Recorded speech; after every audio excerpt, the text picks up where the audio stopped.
अस्सलाम वालेकुम फ्रेंड्स, आप देख रहे हैं एडवांस यूज़र यूट्यूब चैनल और हमेशा की तरह आज भी मैं आपके लिए एक बहुत ही यूज़फुल ट्यूटोरियल लाया हूं। फ्रेंड्स, मेरी कोशिश होती है कि कम से कम बातें करूं और ज़्यादा से ज़्यादा काम करूं, तो मैं आपको बोर नहीं करूंगा। क्विक स्टार्ट लेते हैं। माइक्रोसॉफ्ट एक्सेल का आपको पता ही है कि इसका कितना यूज़ है और ये कितना रिक्वायर्ड है आजकल के दौर में किसी भी जॉब के लिए, कंप्यूटर रिलेटेड जॉब के लिए। अगर आप इसका इंपॉर्टेंस चेक करना चाहते हैं तो गूगल इट, वहाँ से चेक करें कि माइक्रोसॉफ्ट एक्सेल का क्या इंपॉर्टेंस है। और दूसरी बात यह है कि 100% माइक्रोसॉफ्ट एक्सेल किसी को भी नहीं आता। हर बंदा इसको अपने यूज़ की हद तक सीखता है, अपने रिक्वायरमेंट की हद तक इसको यूज़ करता है और उतना सीखता है। बेसिकली आपको इसका यूज़ इंटरफेस के बारे में पता होना चाहिए, डाटा एंट्री के बारे में पता होना चाहिए, फार्मूलाज का बेसिक पता होना चाहिए। एडवांस लेवल पर आप जब आपको ज़रूरत पड़ती है तो आप फार्मूला वहाँ से सीख के ईजीली अपना काम कर सकते हैं, लेकिन इसके लिए आपको बेसिक्स कॉन्सेप्ट क्लियर होना चाहिए। लेकिन बेसिक का मतलब ये नहीं है कि मैं बिल्कुल ही बेसिक बताऊंगा आपको, मैं एडवांस लेवल तक आज आपको लेकर जाऊंगा। फ्रेंड्स, शायद आपने देखी हो, मेरी पहले भी एक्सेल के ऊपर एक वीडियो बनी हुई है। मैंने ये कहा था कि अगर उसके ऊपर अच्छा फीडबैक आ गया तो मैं एक और वीडियो बनाऊंगा, और मेरी एक्सपेक्टेशन से काफ़ी अच्छा फीडबैक उसके ऊपर आया है। आप सबका बहुत शुक्रिया। और अगर आपने वो वीडियो नहीं देखी तो उसका लिंक भी मैं डिस्क्रिप्शन में दे दूंगा। और मेरे ख्याल से स्टार्ट करते हैं, आज काफ़ी बातें हो चुकी हैं। तो फ्रेंड्स, सबसे पहला सवाल आता है वर्जन का कि मैं कौन सा वर्जन यूज़ कर रहा हूँ, आपने कौन सा वर्जन यूज़ करना है। देखें, कोई भी सॉफ्टवेयर है उसका लेटेस्ट वर्जन जो होता है वो सबसे अच्छा होता है, लेकिन आपको कोई भी इसका वर्जन अवेलेबल है आपके पास तो कोई प्रॉब्लम नहीं है। मैं कौन सा वर्जन यूज़ कर रहा हूँ, आप कौन सा वर्जन यूज़ कर रहे हैं, इसमें इतने ऑप्शन चेंज नहीं है कि आप परेशान हो जाए वर्जन को लेकर। आप सिंपली मेरे मेथड को फॉलो कर सकते हैं और जिस वर्जन से मैं सिखा रहा हूँ आप समझ सकते हैं। और दूसरा, अगर आपके माइंड में सवाल होगा कि इसको डाउनलोड कैसे करना है और कहाँ से लाना है, मैं कोशिश करूँगा डिस्क्रिप्शन में आपको इसके बारे में बता दूं कि डाउनलोड कहाँ से करना है। मेरी वेबसाइट है advanceUser.net, वहाँ पे भी आपको इसका लिंक मिल जाएगा, वहाँ से आप डाउनलोड कर पाएंगे। लिंक डिस्क्रिप्शन में इसलिए नहीं देता क्योंकि कॉपीराइट इशू की वजह से वीडियो डिलीट कर दी जाती है। तो फ्रेंड्स, अभी स्टार्ट करते हैं माइक्रोसॉफ्ट एक्सेल का ट्यूटोरियल। सबसे पहले जो क्वेश्चन होता है कि इसको ओपन कैसे करना है। देखें, मैं हमेशा ना बेसिक से लेके चलता हूँ, तो जिन लोगों को ओपन करना आता है हो सकता है कि वो थोड़ा इस चीज़ से बोर हो रहे हों, लेकिन मैं थोड़ा क्विक स्टार्ट लूँगा, इंशाल्लाह आप बोर नहीं होंगे। तो फ्रेंड्स, माइक्रोसॉफ्ट एक्सेल को ओपन करने का सबसे जो बेसिक तरीका ये है कि आप यहाँ स्टार्ट बटन पे जाएं और यहाँ पर आपके पास अगर ऑल प्रोग्राम्स आ रहा है तो वहाँ से भी आप देख सकते हैं। और विंडोज़ 10 में तो ये आसान काम है कि आप यहाँ पे सिंपली स्टार्ट बटन पे क्लिक करके एक्सेल टाइप कर लें। EX टाइप करेंगे तो एक्सेल आ जाएगा। इस पर क्लिक करने से आप एक्सेल को ओपन कर पाएंगे बहुत ही आसानी के साथ। लेकिन मैं इस मेथड को थोड़ा और ईजी करने जा रहा हूँ कि यहाँ पर मैंने ये स्टार्ट बटन पर गया और जब मैं EX टाइप करता हूँ यहाँ मेरे सामने एक्सेल आ गया, तो मैं इसको राइट क्लिक करके पिन टू टास्क बार कर दूंगा। जब पिन टू टास्क बार करूंगा तो यहाँ आप देख सकते हैं एक्सेल हमारे सामने मौजूद है। इसका मतलब ये है कि यहाँ पे सिंपली मैं सिंगल क्लिक करूंगा और माइक्रोसॉफ्ट एक्सेल मेरे सामने ओपन हो जाएगा। तो यहाँ तक बात होगी माइक्रोसॉफ्ट एक्सेल को ओपन करने की। जब भी आपने ओपन करना है आप इसी तरीके से ओपन कर सकते हैं। मज़ीद अगर इससे भी आप एडवांस लेवल पर जाते हैं तो विंडोज़+R पे करेंगे, आप कीबोर्ड से विंडोज़+R प्रेस करेंगे इकट्ठा और यहाँ पे एक्सेल टाइप करेंगे। माइक्रोसॉफ्ट एक्सेल आपके सामने क्विकली ओपन हो जाएगा। तो इस तरीके से आप थोड़ा अपने फ्रेंड्स को इम्प्रेस कर सकते हैं, बॉस को इम्प्रेस कर सकते हैं कि आपको इस चीज़ का नॉलेज है। लेकिन ये चीज़ें इतनी यूज़फुल नहीं है। यूज़फुल चीज़ ये है कि आपको एक्सेल का यूज़ करना आता हो। तो हम उसी जानिब चलते हैं, माइक्रोसॉफ्ट एक्सेल को ओपन कर लेते हैं। तो सबसे पहले ये एक बेसिक विंडो आपके सामने माइक्रोसॉफ्ट एक्सेल की ओपन हो जाती है। एक ब्लैंक वर्कबुक का ऑप्शन है और आगे कुछ billing statement, blood pressure tracker और इस तरह से कुछ बाय डिफ़ॉल्ट बनी बनाई टेम्पलेट्स पड़ी हुई हैं, तो आप इनको भी चेक कर सकते हैं। लेकिन हम सिंपली ब्लैंक वर्कबुक से चलेंगे। और इसके अलावा ये जो लेफ़्ट साइड पे पेन है ये रीसेंट का है। यहाँ पे अगर आपने कोई पहले वर्कबुक बनाई हुई है तो उसको आप यहाँ से ओपन कर सकते हैं। वर्कबुक क्या होता है, माइक्रोसॉफ्ट एक्सेल की जो भी फाइल होती है उसको वर्कबुक का नाम दिया जाता है। अभी मैं ब्लैंक वर्कबुक पे क्लिक करता हूँ तो हमारे पास ये एक वर्कबुक ओपन होगी जिसका नाम है बुक 1।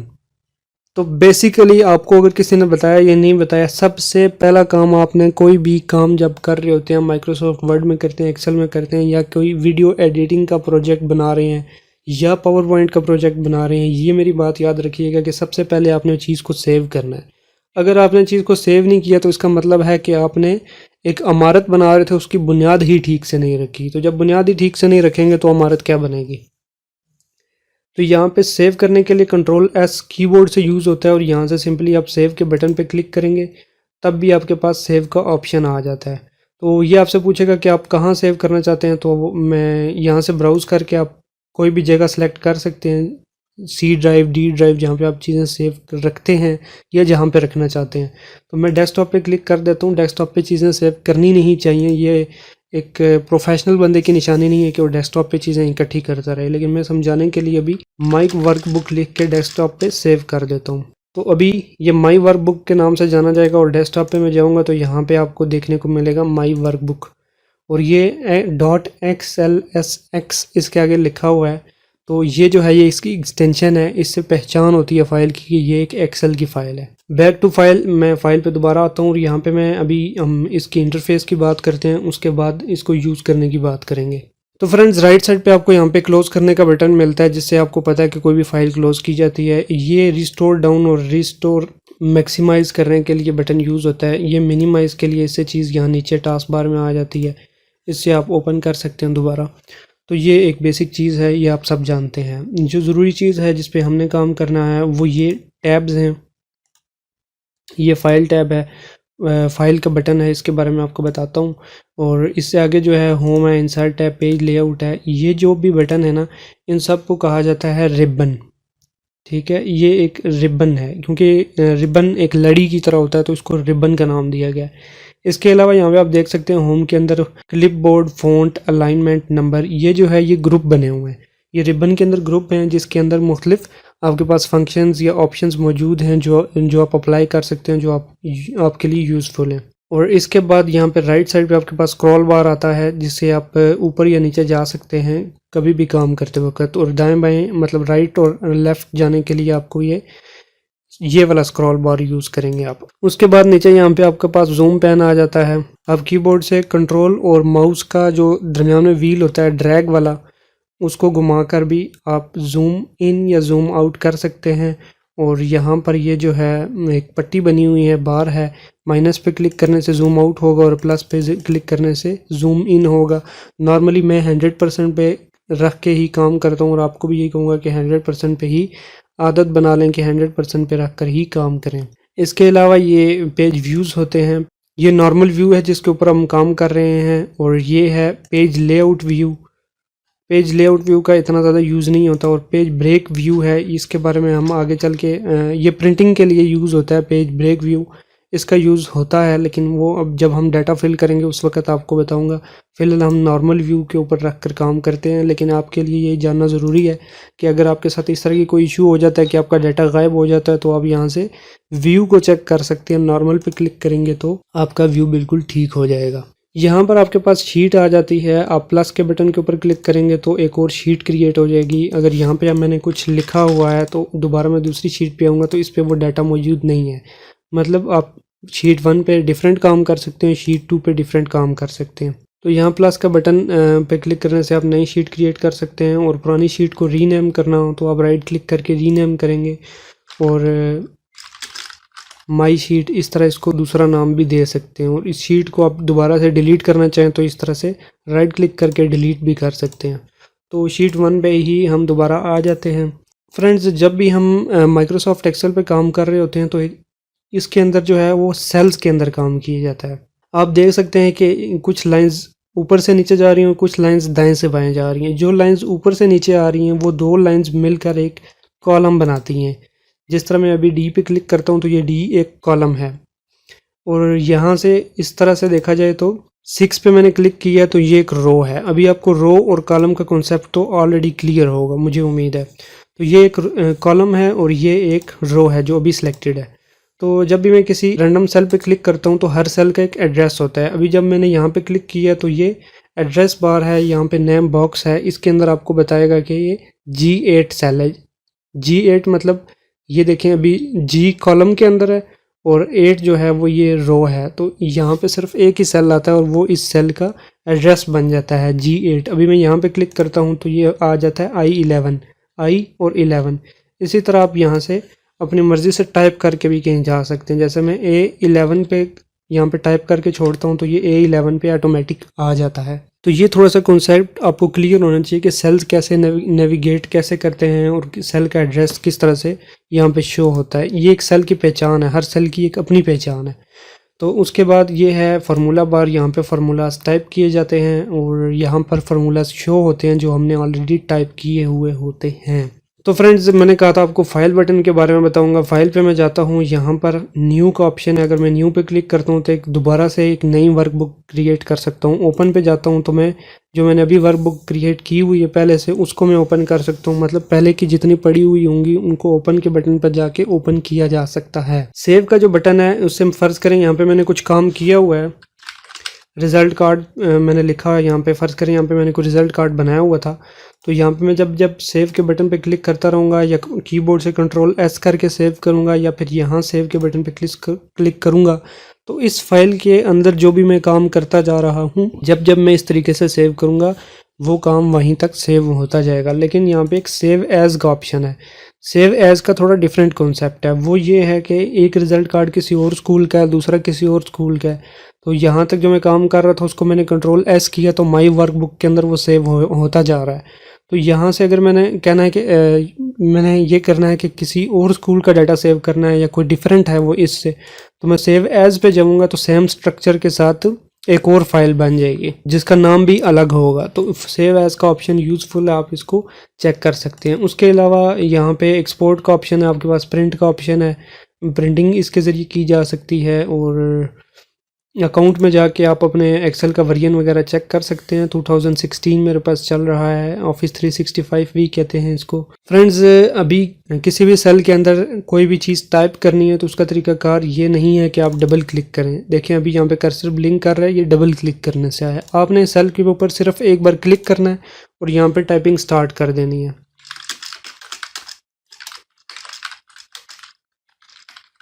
लेकिन अभी आप देखेंगे कि ये टेक्स्ट जो है ये काफ़ी आगे तक चला गया, जबकि मैंने तो सिर्फ इसी बॉक्स के अंदर टेक्स्ट टाइप किया था। तो कीबोर्ड से अगर मैं राइट वाले एरो पे क्लिक करता हूँ तो आप देखते हैं कि यहाँ ऊपर फार्मूला बार से ये टेक्स्ट गायब हो गया। मतलब जो जे कॉलम के अंदर ये वाला सेल है इसके अंदर टेक्स्ट नहीं लिखा हुआ, सिर्फ शो हो रहा है। जब मैं वापस पीछे आता हूँ तो ये यहाँ पे शो हो रहा है।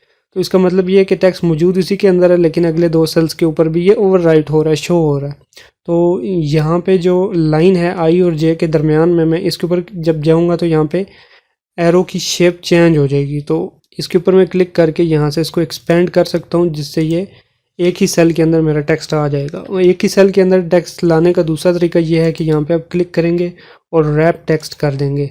इस तरह से भी ये एक सेल के अंदर ऑटोमेटिक जस्टिफाई हो जाएगा। आप यहाँ से आगे इसको लेके जाएंगे तो ये सेट होता रहेगा अकॉर्डिंगली। तो फ्रेंड्स, इस तरह से सेल के अंदर टेक्स्ट बेसिकली टाइप किया जाता है। अभी फ़र्ज़ करें मैंने डिलीट का बटन प्रेस किया, गलती से डिलीट हो गया तो मैं कंट्रोल जेड करूँगा तो वापस आ जाएगा। लेकिन मैंने ये सोचा कि मैंने गलती से कंट्रोल जेड किया है, इसको डिलीट ही रहने देना चाहिए था, तो मैं दोबारा कंट्रोल वाई करूँगा तो वो फिर से रीडू हो जाएगा। कंट्रोल जेड का मतलब अनडू और कंट्रोल वाई का मतलब रीडू। इसकी आप प्रैक्टिस कर सकते हैं। इसके अलावा ये है कि आपने अगर कोई रो डिलीट करनी है तो इसके ऊपर यहाँ पे आप राइट क्लिक करेंगे और डिलीट के बटन पे जाएंगे तो रो डिलीट हो जाएगी।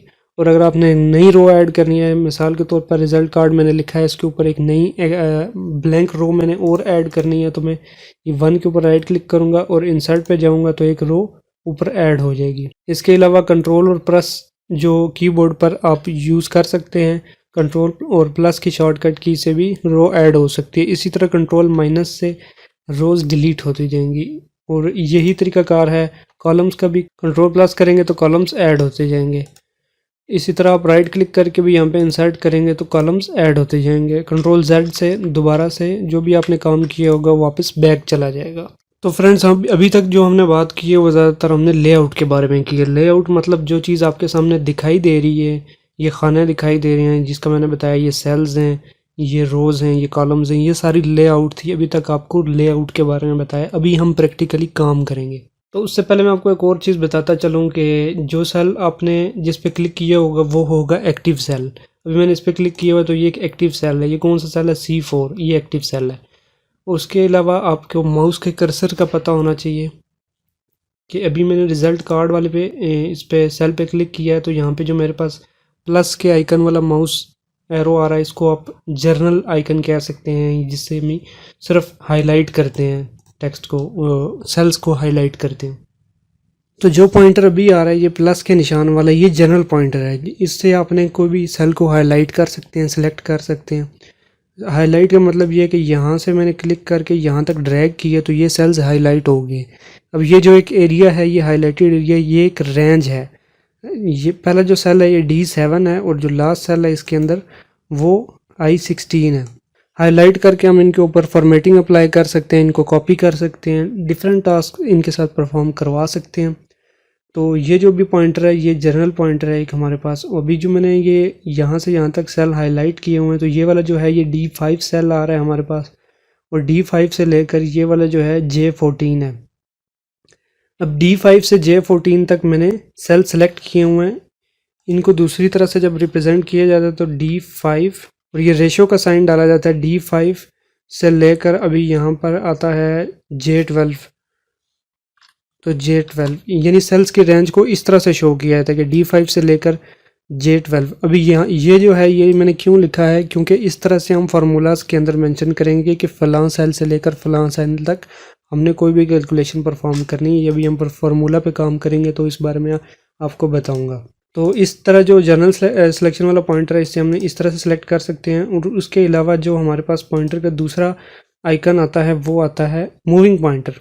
तो जब भी हम किसी सेल के ऊपर क्लिक करते हैं तो अभी मैंने ये सेल सेलेक्ट किया हुआ है। अभी जो इसकी बॉर्डर लाइन आ रही है यहाँ पे टेम्परेरी, इसके ऊपर जब मैं दरमियान में लेके जाता हूँ तो वो आइकन नहीं आता। जब मैं यहाँ लाइन के ऊपर लेके आता हूँ तो ये वाला मेरे पास 4 मुंह वाला एक पॉइंटर आता है, जिस पर मैं सिलेक्ट करके यहाँ से इसको ड्रैग करवाऊँगा तो सेल पूरा वहाँ से कट होकर यहाँ पेस्ट हो जाएगा। यानी इसके ज़रिए आप सेल को मूव करवा सकते हैं।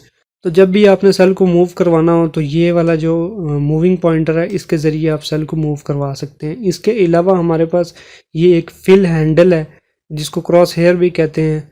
और जब भी हमें कोई टेक्स्ट या फार्मूला नीचे तक पेस्ट करना हो तो हम फिल हैंडल के ज़रिए पेस्ट करते हैं। ये नीचे कॉर्नर में छोटा सा एक डॉट नज़र आ रहा होगा, नोड नज़र आ रही है, इसके ऊपर जब आप जाएंगे तो ये क्रॉस हेयर बना हुआ आ जाएगा।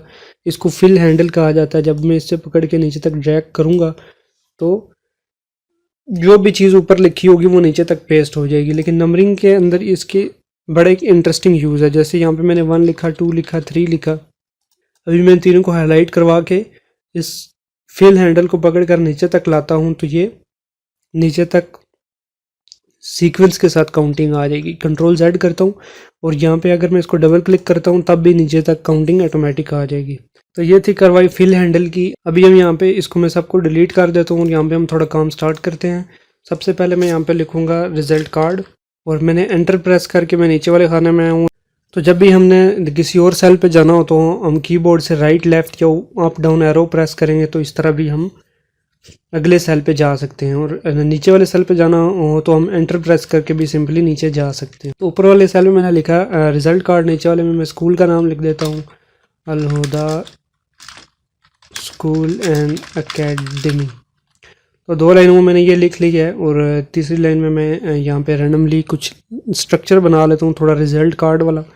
सीरियल नेम, ये टैब की मदद से मैं अगले सेल पे भी शिफ्ट हो रहा हूँ।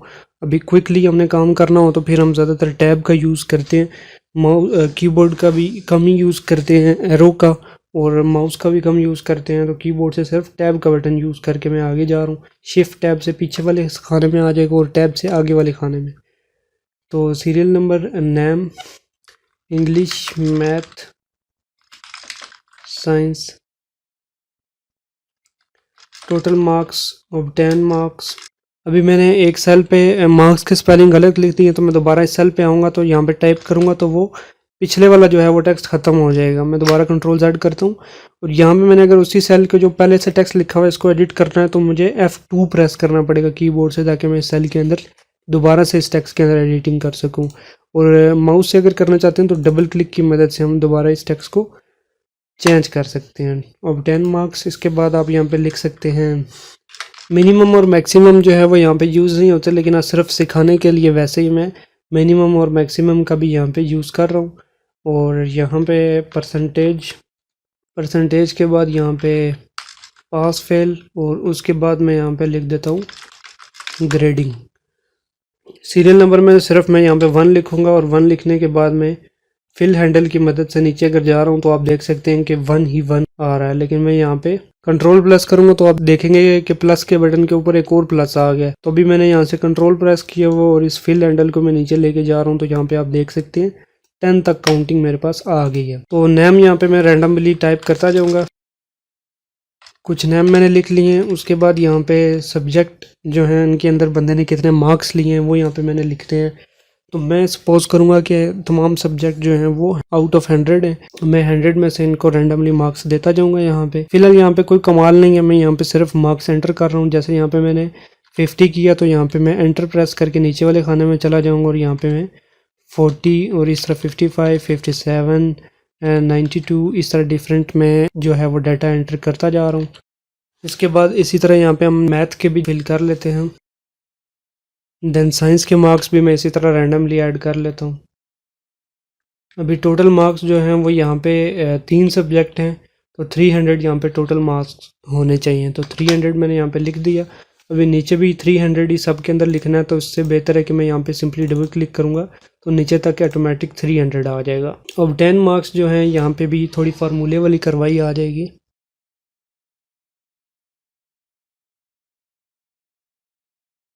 अभी आप देख सकते हैं कि यहाँ पे अब 10 मार्क्स जो हैं वो इंग्लिश, मैथ और साइंस के जो टोटल मार्क्स होंगे वो यहाँ पे अब 10 मार्क्स के अंदर आएंगे।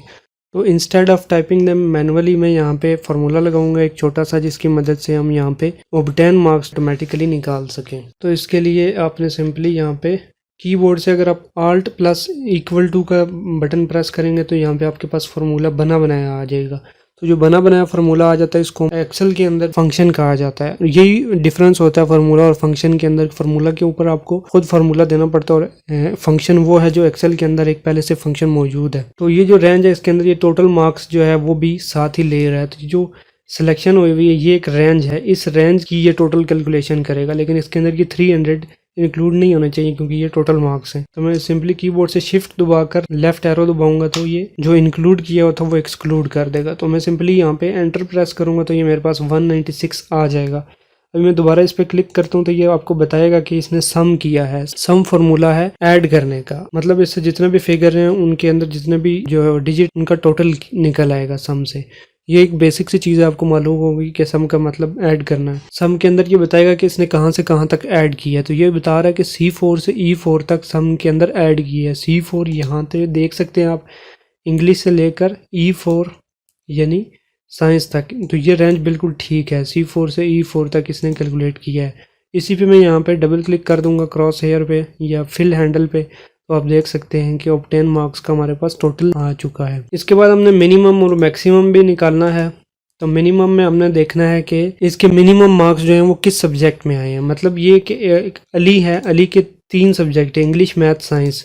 तो इसके मिनिमम मार्क्स किस सब्जेक्ट में आए हैं और मैक्सिमम मार्क्स किस सब्जेक्ट में आए हैं। तो ये चीज़ हम फार्मूले की मदद से, फंक्शन की मदद से ऑटोमेटिक निकालेंगे। यही फ़ायदा है एक्सेल का कि यह हमारा वक्त बचाता है। लार्ज अमाउंट ऑफ डाटा होता है तो उसके अंदर क्विकली कैलकुलेशन करने के लिए ही फंक्शंस का यूज़ होता है। तो हम उसी का फ़ायदा उठाते हुए मिनिमम और मैक्सिमम का यहाँ पे रिजल्ट निकालेंगे। जब भी आपने कोई फार्मूला लगाना है तो उसका सिंटैक्स जो है वो तरीकाकार जो है वो ये है कि सबसे पहले आपने इक्वल डाल दिया और अब यहाँ पे आपने फार्मूले का नाम लिखना है MIN। मिनिमम मैंने लिख दिया। मिनिमम के बाद आपने ब्रैकेट ओपन करनी है। यहाँ तक जो है वो सिंटैक्स है, ये रटा नहीं है, ये एक सिंटैक्स है, तरीकाकार है किसी भी फार्मूले का। हर फार्मूले के अंदर शुरू में इक्वल का साइन आता है, दरम्यान में फार्मूले का नाम और फिर ब्रैकेट ओपन हो जाती है। अब आपने इसको रेंज बतानी है कि कहाँ से कहाँ तक हमारे पास डाटा है जिसका आपने मिनिमम बताना है। तो हमने इसके जितने भी मार्क्स हैं इंग्लिश के, मैथ के और साइंस के, ये मैंने माउस की मदद से सिलेक्ट किए हैं। आप कीबोर्ड की मदद से भी सिलेक्ट कर सकते हैं। और ब्रैकेट क्लोज करने के बजाय मैं सिंपली एंटर कर दूंगा क्योंकि ये एक्सेल जो है वो ब्रैकेट ऑटोमेटिकली क्लोज कर देता है। अभी मैं दोबारा आपको दिखाता हूँ, इसने ये यहाँ से ब्रैकेट क्लोज की हुई है ऑटोमेटिक। फार्मूले को आप रिव्यू करना चाहें तो आप सिंपली 50 के ऊपर क्लिक करेंगे, आपको शो करेगा इज इक्वल टू मिनिमम और इन ब्रैकेट C4 से E4। C4 से E4 यही वाली हमारे पास रेंज है। C4 से E4 का इसने मिनिमम निकाला है, तो मिनिमम मार्क्स इसके 50 हैं। आप देख सकते हैं, मैनुअली भी चेक कर सकते हैं कि 54 थे और 92 थे, जिनमें से सबसे छोटा फिगर 50 था। तो आप इसको क्रॉस हेयर पे क्लिक करेंगे और डबल क्लिक करने की मदद से ये फार्मूला नीचे तक पेस्ट हो चुके हैं। आप देख सकते हैं कि यहाँ पे मिनिमम इसके 16 मार्क थे और यहाँ पे 16 मार्क्स आ चुके हैं। इसके बाद हम मैक्सिमम निकालेंगे, उसका भी यही सिंपल सा मेथड है कि equal to max bracket open और C4 से E4 तक आपने वही रेंज देनी है और ब्रैकेट क्लोज कर दें। तो ये एक अच्छी आदत है, फार्मूले का बंदे को पता चल जाता है। अगर आप नहीं भी क्लोज करते, सिंपली एंटर प्रेस करते हैं तो एक्सेल उसको आपके लिए खुद ही क्लोज कर देता है। फिल हैंडल को आप पकड़ के नीचे तक भी ला सकते हैं, डबल क्लिक करके भी फार्मूला अपने आप पेस्ट हो जाता है। तो इस तरह से मैक्सिमम का भी हमारे पास आ चुका है फंक्शन। तो अभी आप कितने फंक्शन सीख चुके हैं? सबसे पहले आपने सम किया, उसके बाद आपने किया मिनिमम, फिर मैक्सिमम, अभी बारी है परसेंटेज की।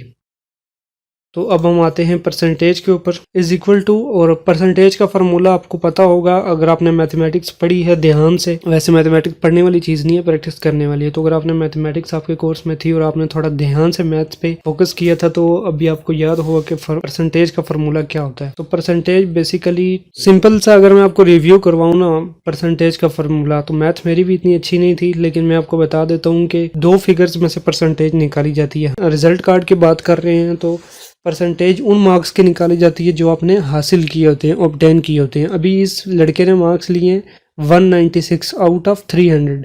तो हमने जो छोटी अमाउंट होती है उसको डिवाइड करना होता है बड़ी अमाउंट पे। तो छोटी अमाउंट को आप यहाँ पे सेल पे क्लिक कर दें, ठीक है। छोटी अमाउंट मैंने यहाँ से सिलेक्ट की, इसने G4 ले लिया ऑटोमेटिक। अभी मैंने फार्मूला कुछ भी नहीं टाइप किया, सिर्फ इक्वल का साइन डाला और इस पर क्लिक किया तो इसने ऑटोमेटिक G4 ले लिया। यानी इसके अंदर जो भी वैल्यू होगी, ज़रूरी नहीं है 196 से, अगर मैं इसको चेंज कर देता हूँ तब भी, यानी जो भी वैल्यू होगी उसको आपने डिवाइड करना है। डिवाइड के लिए ये स्लैश, फॉरवर्ड स्लैश जो होती है ये वाली यूज़ होती है डिवाइड। और डिवाइड किसके साथ करना है? 300 के साथ। तो इंस्टेड ऑफ टाइपिंग 300, अगर मैं 300 टाइप करूँगा तो इसको हमेशा ही 300 से डिवाइड करेगा। तो हम फिगर कभी भी टाइप नहीं करते, हम सेल सेलेक्ट कर देते हैं, यानी इस खाने के अंदर जो भी फिगर है उसके साथ ये इसको डिवाइड करेगा। यानी छोटी अमाउंट को बड़ी अमाउंट से डिवाइड करना है और फिर मल्टीप्लाई करना है 100 से। मल्टीप्लाई के लिए स्टार का यूज़ होता है, स्टार प्रेस किया और उसके बाद मैंने यहाँ पे 100 सिंपली टाइप करके एंटर प्रेस कर दिया। अभी आप देख सकते हैं कि 63% इसकी 65% इसकी परसेंटेज आ गई है। यहाँ पे फिल हैंडल पे आप डबल क्लिक करेंगे तो परसेंटेज नीचे तक पेस्ट हो जाएगी। लेकिन आप देख सकते हैं कि एक इशू है कि यहाँ पे डेसिमल प्लेसेस ज़्यादा आ रही हैं। तो मैं इन सबको सिलेक्ट करूँगा और होम के अंदर यहाँ नंबर जो ग्रुप है इसके अंदर आप देख सकते हैं कि ये इंक्रीज डेसिमल है और डिक्रीज डेसिमल है। मैं डिक्रीज पे क्लिक करूँगा तो ये इसको कम कर देगा और 16.3 इतना ये काफ़ी है। अगर आप इसको ख़त्म करना चाहें तो बिल्कुल आप इसको राउंड भी कर सकते हैं और जैसे आपकी मर्ज़ी है। तो राउंड करके कुछ इस तरह से हमारे पास ये सारी शो हो रहे हैं। लेकिन इसके साथ अगर आप सिंबल लगाना चाहते हैं तो 65 के ऊपर जब मैं क्लिक करता हूँ नंबर के अंदर जाकर इस सिंबल के बटन पर, तो आप देख सकते हैं कि इसको दोबारा 100 से मल्टीप्लाई कर देता है, जो कि हम नहीं करना चाहते। तो मैं Ctrl+Z करता हूँ, यहाँ पे हमें सिंबल देखने को वो वाला नहीं मिल रहा। तो इसका एक और तरीका आपको बताता हूँ कि जो फार्मूला आपने लगाया है इसके अंदर आपने 100 से इसको पहले ही मल्टीप्लाई किया है। तो ये जो मल्टीप्लाई 100 है इसको मैं रिमूव कर देता हूँ और एंटर प्रेस करता हूँ। अभी ये सब पे अप्लाई नहीं हुआ, सिर्फ पहले पे अप्लाई हुआ है। तो बाकी को बेशक आप डिलीट करें या रहने दें, दोबारा से हम इसको फिल करवाएंगे तो ये ठीक हो जाएगा। लेकिन इसको मैं अभी यहाँ पे क्लिक करके परसेंटेज वाले सिंबल पे क्लिक करता हूँ तो इसको 65 इसने बना दिया, जो कि 65% ही आ रहा था। तो मैं यहाँ पे भी डबल क्लिक करूँगा तो ये फार्मूला नीचे तक पेस्ट हो जाएगा। तो अब ये देख के पता चल रहा है कि यार ये परसेंटेज है। तो कोई भी चीज़ है जब हम उसको उसके अप्रोप्रिएट तरीके के साथ लिखेंगे तो तभी पता चलेगा कि ये क्या चीज़ है, और यही फॉर्मेटिंग का एक अच्छा तरीकाकार है। परसेंटेज के साथ परसेंटेज का सिंबल ही सूट करता है। तो अभी ये परसेंटेज बिल्कुल एक्यूरेटली हमारे पास आ रही है। उसके बाद पास और फेल हमने लिखना है। तो पास और फेल जो है वो हमारे पास यहाँ पे हमने यूज़ करना है इफ फार्मूला। तो अब यहाँ पे हमने निकालना है पास या फेल, यानी ये स्टूडेंट पास है या फेल है। तो सबसे पहले हमने कंडीशन देनी होती है। कंडीशन मतलब ये कौन सी चीज़ें हैं जिससे ये फैसला होगा कि ये लड़का पास है या फेल है। फैसला तो इसी चीज़ से होता है कि जिस सब्जेक्ट में 40 से कम मार्क्स होंगे वो फेल होगा। तो हमने इसको इस तरह से यहाँ पे एक लॉजिक देना है, एक कंडीशन देनी है कि ये इसके 3 सब्जेक्ट हैं और जिस सब्जेक्ट में 40 से कम मार्क्स हुए उस सब्जेक्ट में ये फेल होगा। तो ये कंडीशन यहाँ पे किस तरह देनी है मैं आपको बताता हूँ इफ़ फार्मूला की मदद से। तो सबसे पहले ये करना है आपने कि इक्वल का साइन डाल देना है, जैसा कि मैंने बताया कि ये फार्मूले का सिंटैक्स होता है। तो उसके बाद आपने यहाँ पे इफ़ टाइप करना है, हम इफ़ फार्मूला लगाने जा रहे हैं और ब्रैकेट ओपन कर लेनी है।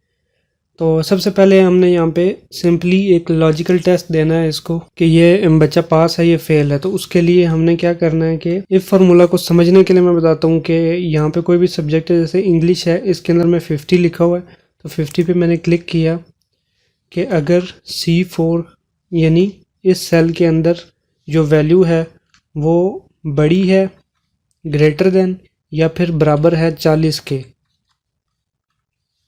दोबारा से समझ लें, सबसे पहले equal to if bracket open, यहाँ तक ये सिंटैक्स हो गया।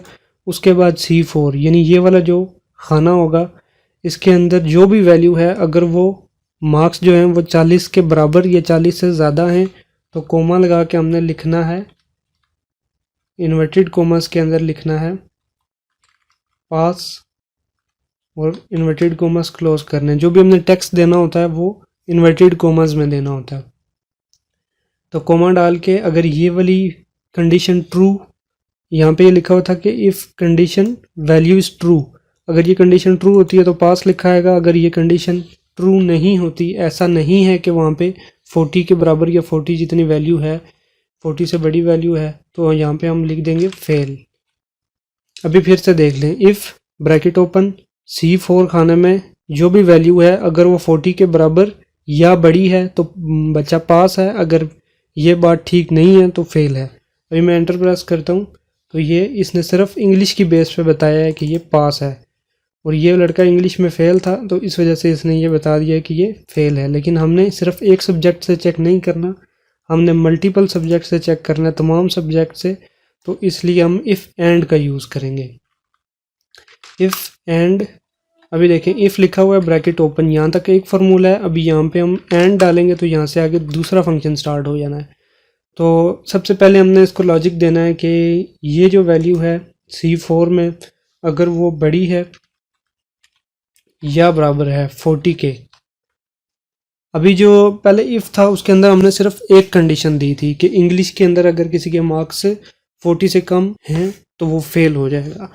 लेकिन यहाँ पे इफ़ एंड का मकसद ये है कि हम तमाम सब्जेक्ट की बात एक ही फार्मूले के अंदर कर लेंगे। यानी C4 जो है वो इंग्लिश वाला जो खाना है, इसके अंदर अगर किसी के 40 मार्क्स या 40 से ज़्यादा मार्क्स हैं तो साथ ही हमने दूसरी कंडीशन दे देनी है कि अगर इस खाने के अंदर किसी के मार्क्स जो हैं वो ग्रेटर देन इक्वल टू 40 हैं तो अगली कंडीशन नहीं दे रहे हम, अभी फ़िलहाल उसको इतनी ही बात बता रहे हैं। साथ ही हम अगले खाने में आ जाएंगे कि अगर ये वाला जो खाना है E4, इसके अंदर जो भी वैल्यू है अगर वो बराबर है, बड़ी है या बराबर है 40 के। अभी आप देख लें यहाँ तक इफ़ एंड का हमने यहाँ तक फार्मूला लगाया है, फिर इसको बताया C4 के अंदर जो वैल्यू है अगर वो बड़ी है या बराबर है 40 के। फिर जो मैथ वाला खाना है इसके अंदर जो वैल्यू है वो बड़ी है बराबर है 40 के, या फिर जो साइंस वाला खाना है वो बड़ी है या बराबर है 40 के। तो आपने क्या करना है, ब्रैकेट क्लोज कर देनी है, साथ ही आप कोमा लगाएंगे तो ये आ जाएगा इफ़ वैल्यू इज़ ट्रू। अगर इन सब के अंदर जो भी ये सब के सब ट्रू होना ज़रूरी है कंडीशन। तो जो ये सब खाने हैं, तीनों खाने, इसके अंदर ग्रेटर देन इक्वल टू 40 अगर किसी के मार्क्स होंगे तो क्या होगा, कैपिटल के अंदर इन्वर्टेड कोमास के अंदर लिखना है pass, inverted commas close, comma otherwise. अगर ऐसा नहीं है तो क्या होगा, फिर इन्वर्टेड कोमास के अंदर हमने शो करना है फेल। यहाँ पे आप लगा देंगे एंटर। अभी इसने मेरे फार्मूले के अंदर करेक्शन किया, आई थिंक सो कि ब्रैकेट ही क्लोज किया, बाकी तो मैंने फार्मूला ठीक ही लिखा था। तो अभी मैं इसको नीचे तक यहाँ पे ड्रैग करवाऊँगा तो आप देख सकते हैं कि ये इस सब्जेक्ट के अंदर ये एक लड़का फेल है, सिर्फ एक ही सब्जेक्ट के अंदर इसके मार्क्स कम थे। अब ये जो फार्मूलाज होते हैं ना बिल्कुल लाइव होते हैं कि अगर यहाँ पे ये मैथ के अंदर 50 मार्क है, ये पास है, मैं यहाँ पे लिख देता हूँ 39, तो ये यहाँ पे उसी वक्त फेल शो कर देगा। फिर मैं यहाँ पे 42 करता हूँ तो दोबारा से इसको पास कर देगा और इसकी परसेंटेज भी चेंज हो गई है, तो मिनिमम मार्क्स भी इसके चेंज हो गए हैं। तो एक्सेल का बेसिकली फ़ायदा यही होता है कि ये लाइव काम करता है, जो भी चेंजिंग होती है वो उसी वक्त आगे चेंजिंग शो कर देता है। तो नाजरीन अब बात आती है ग्रेडिंग फार्मूला की। तो ग्रेडिंग फार्मूला काफ़ी सिंपल होता है, लेकिन मैं जो है इसके अंदर क्राइटेरिया काफ़ी टेक्निकल करने वाला हूँ, तो ये थोड़ा कॉम्प्लेक्स होने वाला है। थोड़ा नहीं बल्कि बहुत ज़्यादा कॉम्प्लेक्स हो सकता है आपके लिए अगर आप ध्यान से नहीं देखेंगे तो। अब सूरत हाल इस तरह है कि जिस बंदे के 60% से ज़्यादा मार्क्स होंगे उसको ग्रेड ए मिल जाना चाहिए ऑटोमेटिक, ये सिंपल सी बात है। लेकिन यहाँ पे बंदा फेल है लेकिन इसके 60% मार्क्स हैं, तो अगर मैं ये क्राइटेरिया लगाऊंगा कि जिसके 60% मार्क्स हैं वो ए ग्रेड में आ जाए, तो फिर एक फेलियर ए ग्रेड में तो नहीं आ सकता, फिर हमें डबल क्राइटेरिया देना होगा। वो इस तरह के 60% मार्क्स हों और पास हो तो तब जाके वो ए ग्रेड लेगा। अगर वो फेल है और उसके 60% मार्क्स हैं तो वो फेल, यहाँ ग्रेडिंग में भी फेल शो होना चाहिए। तो ये थोड़ा कॉम्प्लेक्स होने वाला है लेकिन काफ़ी इंटरेस्टिंग है। अगर आप ये इसको थोड़ी प्रैक्टिस करेंगे, ध्यान से देखेंगे तो बड़ा मज़ा आने वाला है, आप इसको समझ जाएंगे, बड़ा इंटरेस्टिंग होगा और इजी भी होगा। तो लेट्स स्टार्ट। ग्रेडिंग के अंदर सबसे पहले हमने जो ये फार्मूला लगाना है इसको कहते हैं नेस्टेड इफ एंड।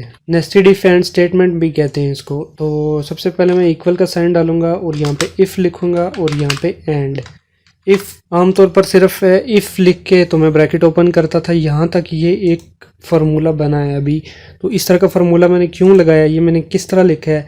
सबसे पहले इफ़ जो है वो किसी भी फार्मूला से इक्वल का साइन जो है वो किसी भी फार्मूला से स्टार्ट में डाला जाता है, और इफ़ जो है वो हमारा इफ़ फार्मूला है। और एंड का मतलब ये है कि हमने मल्टीपल कंडीशंस देनी है कि 60% मार्क्स भी हों और पास भी हों, ये दो कंडीशन है, तो इसलिए एंड लगाया। वरना सिर्फ 60% मार्क्स होते तो फिर सिर्फ इफ़ की स्टेटमेंट काफ़ी थी। लेकिन अभी इफ़ एंड इसलिए कि 60% मार्क्स भी हों और बंदा पास भी हो। तो सबसे पहले मैं यहाँ पे लिखूँगा कि ये जो सेल है, तो ये सेल कौन सा, ये J4 है। तो मैं यहाँ परसेंटेज के ऊपर से लगाने लगा हूँ, आप चाहें तो ऑब्टेन मार्क्स के ऊपर से भी ये चीज़ कर सकते हैं, तो मैं परसेंटेज के ऊपर से लगा रहा हूँ। तो इफ़ J4 जो है वो ग्रेटर है या इक्वल है 60% में पूरा लिख रहा हूँ यहाँ पे 60% के अगर इक्वल है और ग्रेटर है ये परसेंटेज वाला और साथ में पास भी है, तो कोमा लगाऊंगा मैं। दूसरा लॉजिक दूंगा मैं कि इस सेल के अंदर बंदे के 60% मार्क्स हो गए, यहाँ तक बात हो गई। अभी दूसरा सेल सेलेक्ट कर रहा हूँ, K4 जो है इस बंदे के यहाँ पे K4 जो है वो इक्वल होना चाहिए पास के। तो पास में कैपिटल के अंदर ही लिखूंगा और ब्रैकेट के अंदर ही लिखूंगा। दोबारा से देख लें, इफ़ एंड यहाँ तक फार्मूला हो गया। J4 के अंदर बंदा जो है वो 60% के बराबर या ज़्यादा मार्क्स हों और K4 के अंदर पास हो, दोनों कंडीशनें ट्रू हों, तो ब्रैकेट यहाँ पे मैं क्लोज करूँगा ताकि मैं लॉजिक दे सकूँ दूसरा। अगर ये कंडीशन ट्रू होती है तो क्या होगा, बंदे को ग्रेड मिल जाएगा। बंदे को क्या ग्रेड मिलेगा, 60% मार्क्स पे ए ग्रेड मिलेगा। तो ए ग्रेड में इन्वर्टेड कोमास में शो करूँगा, ठीक है। उसके बाद मैं कोमा लगाऊंगा और दोबारा इफ़ लिख दूंगा। इफ़ एंड क्या हुआ, यहाँ तक इसको दोबारा समझ लें। बहुत ज़्यादा रिपीटिशन भी नहीं होनी चाहिए किसी चीज़ के अंदर, लेकिन मैं कॉन्सेप्ट क्लियर करने के लिए आपको दोबारा बता रहा हूँ कि इफ़ एंड हमने फार्मूला लगाया। क्यों लगाया इफ़ एंड, क्योंकि हमने डबल क्राइटेरिया डबल देना था। और J4 के अंदर अगर 60% के बराबर या 60% से ज़्यादा मार्क्स हों और K4 के अंदर पास हो तब जाके बंदे को ए ग्रेड मिलना है। अगर ये ऐसी बात नहीं है तो अगली कंडीशन के अंदर दूसरी बात इसको बताते हैं। दूसरी बात में फिर इसको बताते हैं कि ये जो है J4 इसके अंदर वैल्यू जो है वो बड़ी है या बराबर है किसके, 50% के। और K4 के अंदर बंदा पास भी होना चाहिए, सिर्फ परसेंटेज नहीं देखी जाएगी। K4 के अंदर अगर इक्वल हो ये पास के, ठीक है, तो यहाँ पे ब्रैकेट क्लोज करके हम कोमा लगाएंगे। अगर ये बात ठीक है तो इसको क्या ग्रेडिंग मिलनी चाहिए, इसको ग्रेडिंग मिलनी चाहिए बी। दोबारा हम इसको फिर कोमा लगाते हैं और इफ़ एंड तीसरी कंडीशन हम इसको देंगे कि ये जो J4 है ये ग्रेटर देन इक्वल टू होना चाहिए 40% के। साथ ही वो K4 के अंदर बंदा पास भी होना चाहिए, यानी 40% मार्क्स हैं और बंदा पास भी है, is equal to in inverted commas pass. अगर पास है, दोनों कंडीशंस ठीक हैं तो ब्रैकेट क्लोज और यहाँ पे कोमा दे के अगर ये कंडीशन ट्रू होती है वह इफ़ इट इज़ ट्रू तो हमने इसको सी ग्रेड यहाँ पे दे देना है। इन्वर्टेड कोमास के अंदर सी ग्रेड दे दिया, ठीक है। अभी यहाँ तक हमारी ए बी सी तीनों ग्रेड हमने दे दिए और यहाँ पे हम ब्रैकेट एक दफ़ा क्लोज कर देते हैं। बाकी एक्सेल की मेहरबानी है, वो खुद क्लोज कर देगा। एंटर प्रेस करता हूँ और ये खुद ही करेक्ट कर देगा मेरे फार्मूले को। अभी इसमें एक मिस्टेक है, लेकिन फिर भी मैं आपको कॉन्सेप्ट क्लियर करने के लिए इसको मैं ड्रैग डाउन कर देता हूँ, इसको फिल करता हूँ। अभी जहाँ पे तो इस फार्मूले को हमने यहाँ से ठीक से दे तो दिया है, ठीक है। जिसके 60% मार्क्स थे उसको ए ग्रेड मिल गया, जिसके 40% से अबव थे उसको सी ग्रेड मिल गया, जिसके 50% से अबव थे उसको बी ग्रेड मिल गया। लेकिन जो फेल था उसके आगे फॉल्स लिखा है। ये क्या बात हुई? फेल के आगे हमने फेल, ग्रेडिंग में भी फेल ही शो करवाना था, हमने इसका ग्रेड भी नहीं शो करवाना था और फॉल्स भी नहीं शो करवाना था, हमने यहाँ पे फेल शो करवाना था। तो मैं वंस अगेन फार्मूला को यहाँ पे डबल क्लिक करके एडिट करूँगा। जहाँ पे ब्रैकेट्स क्लोज की है एंड पे, वो मैंने डिलीट कर दी। जहाँ तक मैंने अभी यहाँ अपना क्राइटेरिया दिया हुआ था सी ग्रेड तक, इसके आगे मैं फिर इफ़ लगाऊंगा और इस दफ़ा इफ़ एंड नहीं लगा रहा, क्योंकि सिर्फ मैं एक कंडीशन दे रहा हूँ इसमें। इफ़ एंड तब यूज़ होता है जब मल्टीपल कंडीशंस दी जाए। यहाँ पे मैं सिर्फ एक कंडीशन दे रहा हूँ। वो क्या कि अगर K4 जो है उसके अंदर कोई फेल है, K4 is equal to inverted commas fail. अगर फेल है तो तुमने क्या करना है, फिर इन्वर्टेड कोमस में फेल, तो तुमने फेल ही शो करना है। इतनी बात कहकर मैं यहाँ पे एंटर प्रेस कर देता हूँ और इसको ये खुद ही करेक्ट कर देगा। अभी मैं इस फार्मूले को ड्रैग करूँगा नीचे तक, तो जो बंदे फेल थे उनके सामने खुद ही फेल लिखा हुआ आ चुका है। तो ये one of the most complex formula था, क्योंकि ये मुश्किल इतना नहीं था लेकिन लेंथी था। तो अगर आप इतना लेंथी फार्मूला समझ सकते हैं तो आप एक्सेल का कोई भी फार्मूला समझ सकते हैं। फार्मूला का थोड़ा सा कॉन्सेप्ट में और क्लियर करते हुए आपको ये बताना चाहूँगा कि सम का formula, minimum, maximum, percentage, if and और नेस्टेड इफ एंड, ये वाला जो फार्मूला है ये अभी तक मैंने किसी यूट्यूब चैनल पे ये वाला फार्मूला नहीं देखा कि इफ़, नेस्टेड इफ एंड लगाया और इतनी ज़्यादा कंडीशंस किसी ने दी हो। तो ये कमाल की चीज़ आपने को सीखने को मिल गई है, लेकिन आपने करना ही है कि इसकी प्रैक्टिस करनी है, वरना आप इसको भूल जाएंगे। अभी मैं आपको थोड़ा सा और कॉन्सेप्ट फार्मूलाज के बारे में क्लियर करता हूँ कि लेट्स सपोज कि एक सेल के अंदर यहाँ 50 लिखा हुआ है, नीचे 40 लिखा हुआ है। तो यहाँ पे अगर हमने कैलकुलेशन करनी है तो इसके लिए हम हर वक्त कैलकुलेटर तो नहीं ना यूज़ करेंगे। हमारे सामने एक्सेल की फाइल ओपन है। एक्सेल जो है वो किसी भी कैलकुलेटर का किंग है, सबसे अच्छा कैलकुलेटर है। तो छोटी मोटी कैलकुलेशंस भी हमें करनी आनी चाहिए। तो यहाँ पे हमने क्या प्रेस करना है कि 50 और 40 का टोटल निकल के आ जाएगा। आपने आल्ट और इक्वल का साइन कीबोर्ड से प्रेस करना है, तो ये ऑटोमेटिक फार्मूला बनेगा। आपने एंटर प्रेस करना है तो इसका रिजल्ट ऑटोमेटिकली यहाँ पे 90 आ गया। ठीक है, 50 + 40 इज इक्वल टू 90।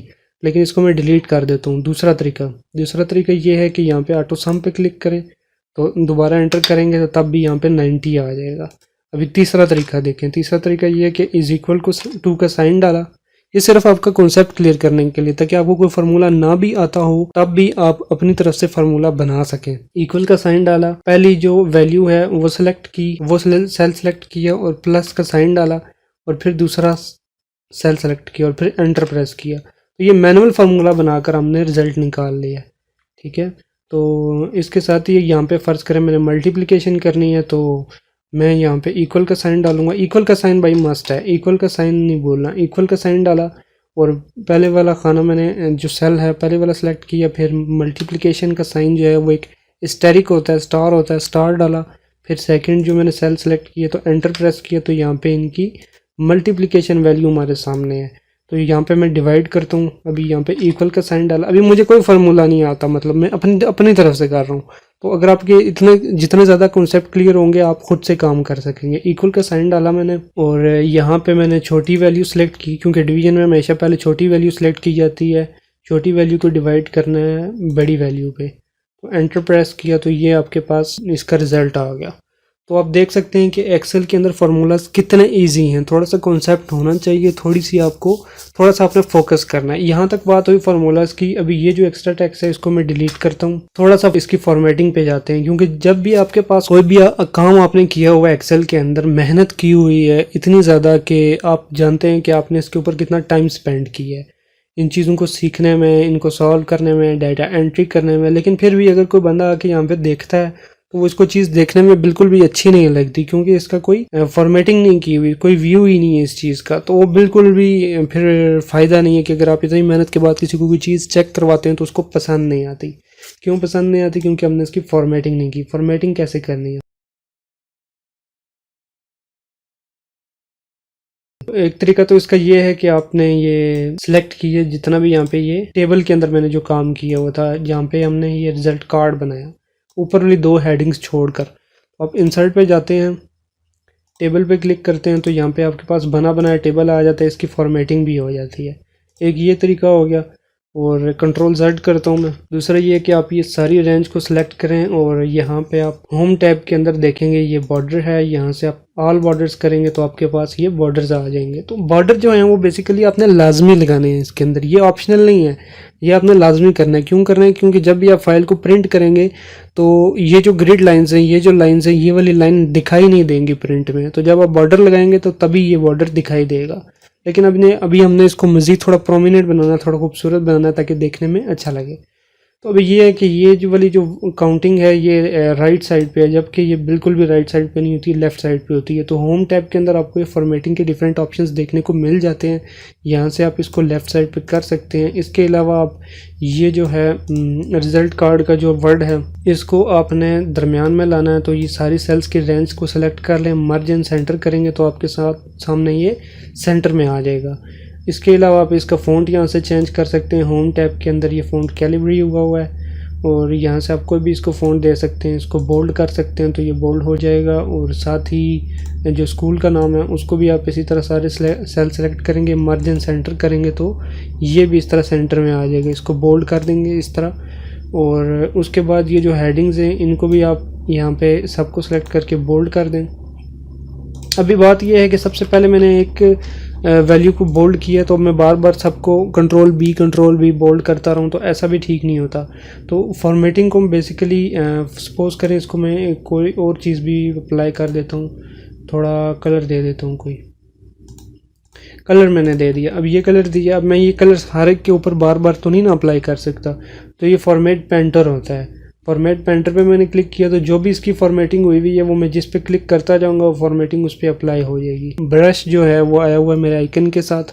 तो जब मैंने यहाँ तक ड्रैग करवा के छोड़ा तो इन सब के ऊपर भी यही फॉर्मेटिंग आ गई और ये सब ख़राब हो गए। किस वजह से? क्योंकि इसके अंदर एक मर्ज की फॉर्मेटिंग भी थी और ये सारे भी मर्ज हो गए। मैंने सिर्फ इनको कलर देना था, मर्ज नहीं करना था। तो यहाँ पे ये फॉर्मेट पेंटर जो है बिल्कुल भी यूज़फुल नहीं होगा।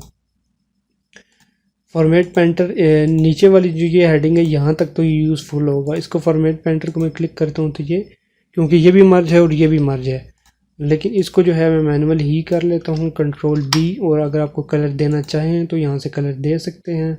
इसके अलावा अगर आपका कोई नाम पूरा नहीं आ रहा तो यहाँ से पकड़ के आप इसको एक्सपेंड या कोलैप्स इस तरह छोटा बड़ा कर सकते हैं।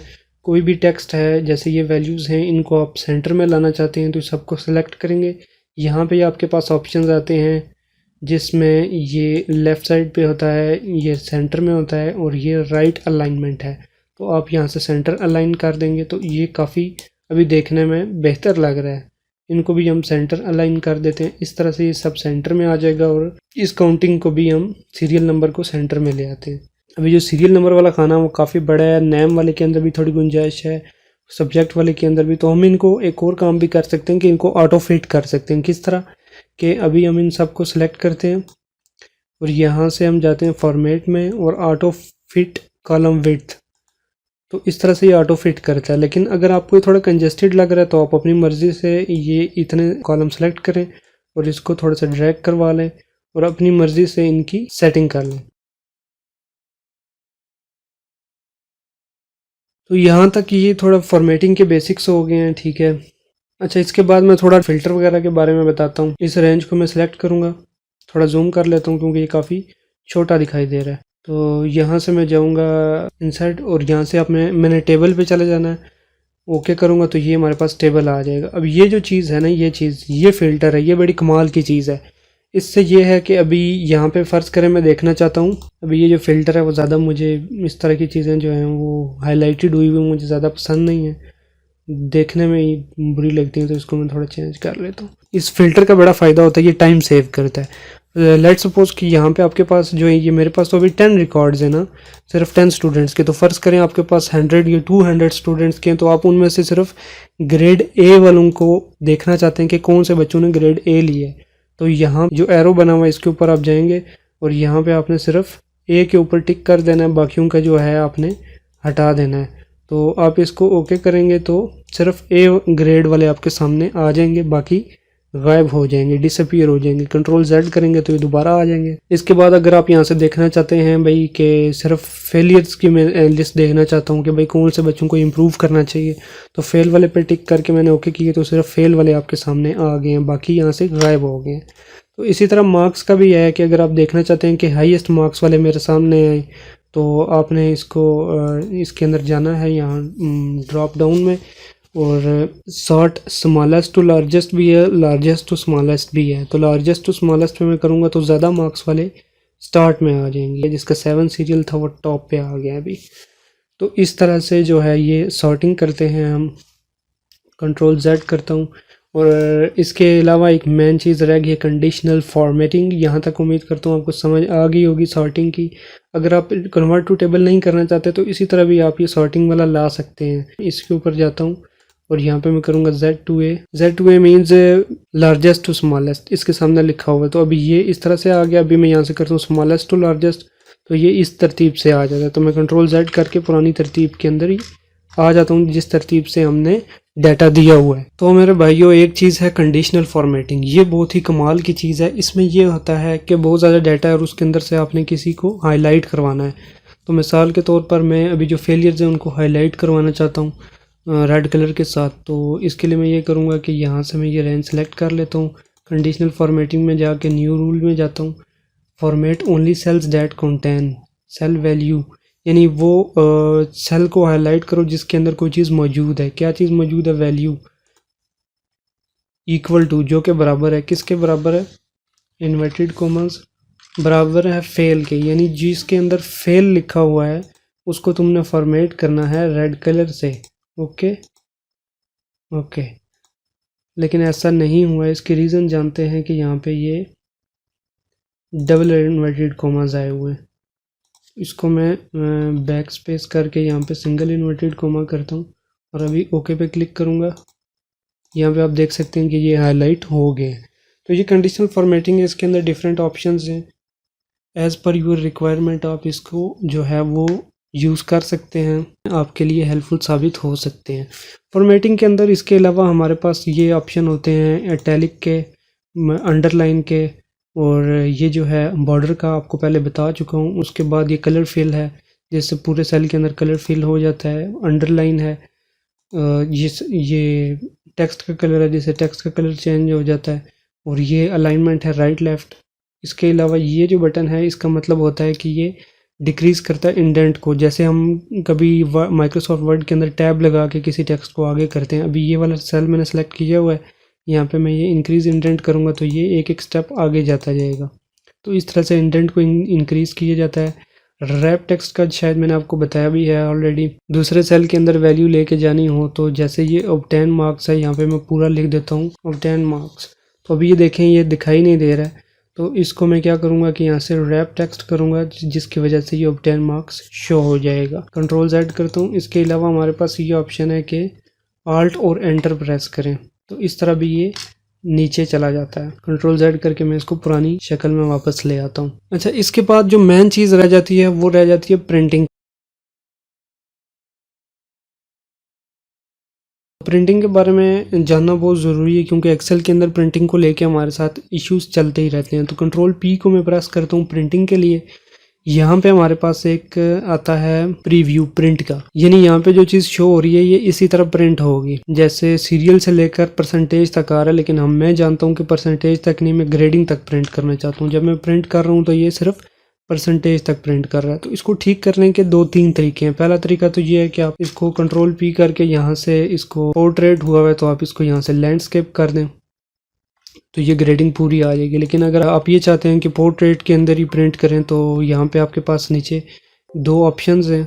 इस वाले ऑप्शन के ऊपर आपको यहाँ मार्जिन शो होंगे और मार्जिन को एडिट करके भी ड्रैग करके आप यहाँ पे इसको एडजस्ट करके अपनी मर्ज़ी से जो है अपने टेबल को पूरा कर सकते हैं। लेकिन ये भी कोई इतना अच्छा ऑप्शन नहीं है। मार्जिन्स को छेड़छाड़ करना भी मज़े की टेक्निक नहीं है ये। तो मज़े की टेक्निक कौन सी है? वो ये है कि यहाँ से आप चले जाएं पेज ब्रेक व्यू के ऊपर। पेज ब्रेक व्यू के ऊपर जाकर आप थोड़ा सा जूम कर लें ताकि आपको देखने में आसानी हो। इसके बाद आपने क्या करना है कि जो ब्लू लाइन है ये एक पेज को शो कर रही है, यानी यहाँ से जो ब्लू लाइन है थिक वाली, इसका मतलब है कि यहाँ पर पेज ख़त्म हो रहा है। तो अगर इस मैं ब्लू लाइन को अंदर लेके जाऊँगा तो ये जो टेक्स्ट है ये पेज से बाहर निकल जाएगा, पेज के ऊपर प्रिंट नहीं होगा। इस ब्लू लाइन को मैं जितना बाहर लेके जाऊँगा ये इस तरह से मेरे पेज के ऊपर एडजस्ट होगा। आप देख सकते हैं यहाँ पे पेज 2 क्रिएट हो गया। ये जो डॉटेड लाइन है यहाँ पे एक पेज एंड हो रहा है। तो मैं इस पेज को लाइन को घसीट के पीछे लाऊंगा तो ये अब मेरे पास ये जो ब्लैंक जगह आ रही है ये मार्जिन आ जाएगा मेरे पास। कंट्रोल पी करता हूँ तो देखते हैं ये जो जगह ये मेरे पास गैप आ रहा है, स्पेस आ रहा है। तो जो मार्जिन को मैंने छेड़ा था मैं दोबारा ठीक कर सकता हूँ इनको। तो ये एक बहुत ही इंपॉर्टेंट चीज़ थी प्रिंटिंग करते वक्त। आपने ये भी ख्याल रखना है कि जो पेज है वो आपका A4 होना चाहिए, जो कि ज़्यादातर जो हम काम करते हैं ऑफिस के अंदर वो A4 के ऊपर नॉर्मली प्रिंट किया जाता है। उसके बाद अगर एक्सेल के अंदर कोई इंपॉर्टेंट चीज़ है तो वो फाइंड एंड रिप्लेस है। जो अगर आपने कभी 3 इडियट्स मूवी देखी हो तो उसके अंदर वो शरारत करता है कि कंट्रोल F करके यहाँ से फाइंड करता है और कंट्रोल H से जो है रिप्लेस का ऑप्शन आता है हमारे पास। यहाँ पे अगर आप कोई भी वैल्यू, जैसे ये नेम है अली है, तो इसको मैं फाइंड करता हूँ यहाँ पे अली, और इसको मैंने रिप्लेस करना है नुमान के साथ। यानी ये अली नाम गलत लिखा गया था, वहाँ पे नुमान का नाम आना चाहिए था। तो मैं रिप्लेस कर दूंगा। रिप्लेस सिंगल भी कर सकते हैं और रिप्लेस सिंगल भी कर सकते हैं, रिप्लेस ऑल भी कर सकते हैं। ऑल से ये होता है कि जितने इस नाम के लोग मौजूद होंगे वो सारे के सारे रिप्लेस हो जाएंगे। तो मैंने सिंपली रिप्लेस किया तो ये रिप्लेस हो गया। मैं कंट्रोल Z कर देता हूँ। तो फ्रेंड्स ये थी एक्सेल की कुछ बेसिक टेक्निक और कुछ फार्मूलाज जो कि आपके लिए यूज़फुल साबित हो सकते हैं। और एक्सेल के ट्यूटोरियल्स इंशाल्लाह आते रहेंगे। एक वीडियो मेरी पहले भी आई हुई है, काफ़ी कॉम्प्रिहेंसिव है। 40 मिनट्स के अंदर बहुत कुछ इंपॉर्टेंट चीज़ें जो है मैंने उसके अंदर कवर की हुई थी। उस वीडियो का लिंक भी मैं डिस्क्रिप्शन में दे दूँगा और आइंदा आने वाली वीडियोज़ का लिंक भी मैं डिस्क्रिप्शन में दे दूँगा। एक्सेल को डाउनलोड करने के लिए मेरी वेबसाइट advanceduser.net को विजिट करें। वीडियो पसंद आई है तो लाइक करें, नहीं आई तो डिसलाइक नहीं करना यार, छोड़ दो, जाने दो, कोई बात नहीं। पसंद अपनी अपनी होती है। और कोई क्वेश्चन है तो कमेंट बॉक्स में पूछें। मिलते हैं नेक्स्ट ट्यूटोरियल में फ्रेंड्स, तब तक के लिए इजाज़त दीजिए। अल्लाह हाफिज़।